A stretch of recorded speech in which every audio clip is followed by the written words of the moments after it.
Isany koa tamin'ity androndroany ity ny fivorian'ny Sempama anosy ny tanterana tao amin'ny trano malalaka ministeran'ny fanabeazam-pirenena.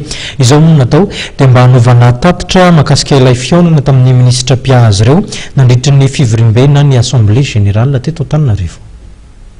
Teboka maro no noresahan'ny Sempama anosy tamin'ny ministry ny fanabeazam-pirenena nandritra ny fivoriam-be na assemblée générale izay natao teto Antananarivo. Misy fanapakevitra ny fanarahan'ny Sempama anosy amin'ny syndicat azy nanontaniana ny hevitry ministera zany fomba hitantanana le recrutement sy ireo olana tahaka ny subvention zay misy tsy mbola mahazo eo ihany koa vacation zay raha tsy hameta fa trosa ny mpampianatra ny ministera ary mahakasy ihany koa le resaka fandraisana andraikitra le tokony andraikitra tahaka ny siscosdraine misy moa fanapakevitra zany fanarahana napetraka atao anatin'izay dia zay zany no atao tatitra amin'ny mpikambana ao anatin'ny Sempama anosy.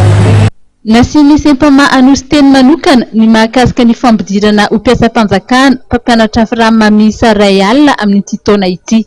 Io moa zany no hita dia ahoana ny fomba handaminana mba tsy hisintsony ny kolikoly eo anatin'le recrutement fa mametraka kosa zany zahay hoe amin'ny 2015 dia mba tokony hiakatra mba hanafainganana zany ny fandraisana andreo mpampianatra firamina. Atao anatin'ny fotoana maro irahana mahita iraha Madagasikara misy mahita an'izany misy olona mpivarobarotsy sy nandray anjara tamin'izay fampianarana akory lasa mpampianatra, misy mpivarokena lasa mpampianatra. Zay resaka kolikoly zay no tena edina syndicat Sempama anosy mba le tena olona niasa nandany mondro kely tao anatin'ny sehatry ny fampianarana mba hampanarahana zany ny ancienneté ny fahelan'ny miasana ny andraisana azy ireo mpampianatra. Nisy fangatana maromaro ho an'ny mpampianatra firamina ihany koa nampahafantarina teto.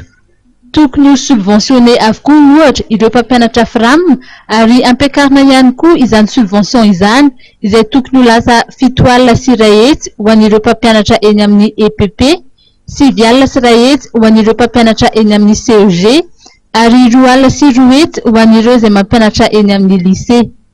Mbola isy noho ny fivoriam-be na ny assemblée générale izay ho tanterahan'ny Sempama anosy mialohan'ny fidiran'ny mpianatra andraisan'izy ireo fepetra manoloana ny fanatanterahana na tsy ireo fitakiana samihafa ireo.